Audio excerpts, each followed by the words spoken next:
Bíblia Revelada, versão de Nelson, do Antigo Testamento Alfa. Introdução.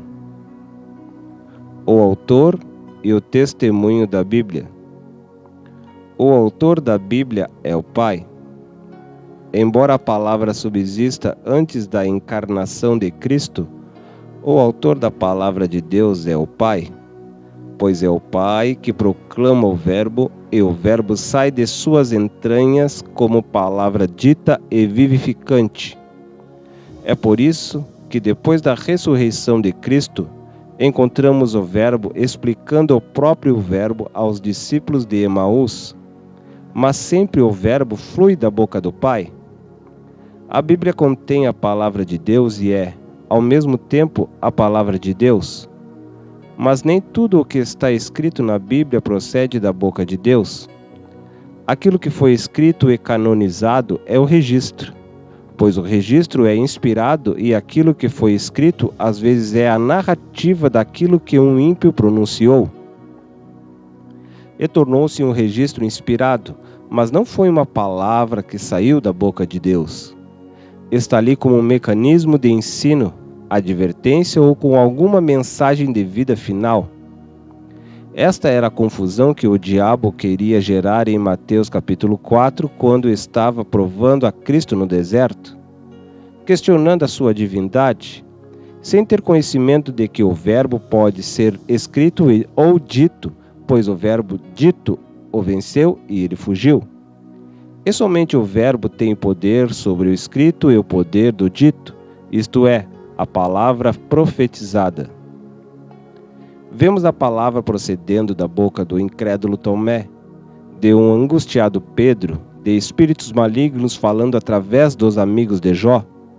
Mas suas palavras humanas ou demoníacas, seus pontos de vista e seus questionamentos não procediam da boca de Deus.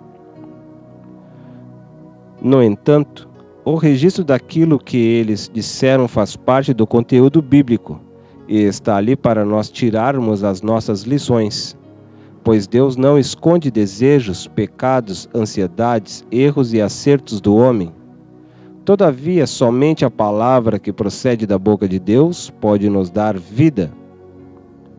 O poder da palavra foi dado ao Filho, pois ele é o Verbo de Deus. A palavra é dele. O Pai é o arquiteto da criação, mas o Verbo é a execução. O Verbo não está, o Verbo é, faz, profetiza e executa. O Pai dá testemunho da palavra, ele ordena que a vejamos, que a ouçamos e que a leiamos. Como Jesus está em nosso meio, se agora mesmo ele está no trono, junto ao Pai? Ele não está aqui pelo Espírito Santo. O Espírito Santo não substitui a presença de Cristo, pois ele é uma pessoa igualmente. O Espírito Santo é uma pessoa gloriosa. O fato de o Espírito Santo estar aqui agora mesmo não invalida nem bloqueia a onipresença de Cristo. Mas tanto na onipresença como na onisciência, ele se revela através de sua diversidade.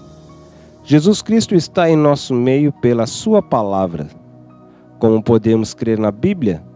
Por meio da fé. Você precisa entender duas coisas importantes sobre a fé. Quando Deus criou o homem, ele o criou completo. Adão não era um homem como os homens de hoje. Antes do pecado, Adão era semelhante ao Cristo do Novo Testamento, o Filho gerado em Maria pelo Espírito Santo de Deus. Cristo não se sentia um homem sobrenatural, ele era um homem normal. Adão no Éden era como Cristo, Gênesis 1:26, com uma diferença. Ele precisava confirmar a sua existência para sempre antes que fosse liberado para viver fora do Éden, sem ser importunado pelo poder das trevas. Por isso, ao ser criado, foi criado mortal, mas com todas as condições de tornar-se imortal. Bastava obedecer a Deus e tornar-se imortal e estaria pronto para sair do Éden sem problemas. O ser completo Adão consistia em espírito, alma e corpo. Número 1. O seu espírito foi capacitado por Deus para operar em dimensões espirituais especiais, mas precisava de discernimento. Este discernimento se lhe ia dado somente depois que passasse pela prova de sua escolha, ou a árvore da vida, ou a árvore do conhecimento do bem e do mal. Tudo dependia disso. Número 2. Sua alma podia ter sido capacitada com olhos espirituais abertos, mas foi criada com olhos espirituais bloqueados até a escolha. Número 3.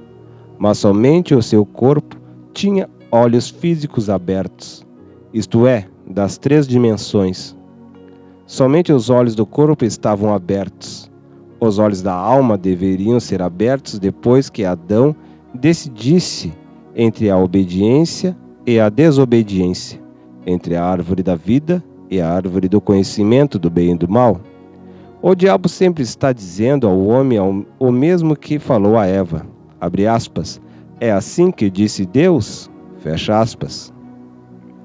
No entanto, a Bíblia não é um livro comum, mas sim a reunião de acontecimentos de procedência histórico-humano, divino espiritual. Para entender a Bíblia requer-se fé. Mas o que é fé? Fé são os olhos da alma. Em lugar dos olhos da alma, Deus desejou que Adão usasse a fé. Por isso, Satanás trata de levar o homem ao desprezo à fé. A fé deveria ser usada antes ou depois que o homem pecasse, para sua própria salvação. Quando procuramos profetas, feitiçarias ou coisas semelhantes, procuramos abrir os olhos de nossa alma, a fim de vermos antecipadamente aquilo que Deus nos vedou. Mas, se quisermos agradá-lo, devemos andar por fé, pois sem fé é impossível agradar a Deus.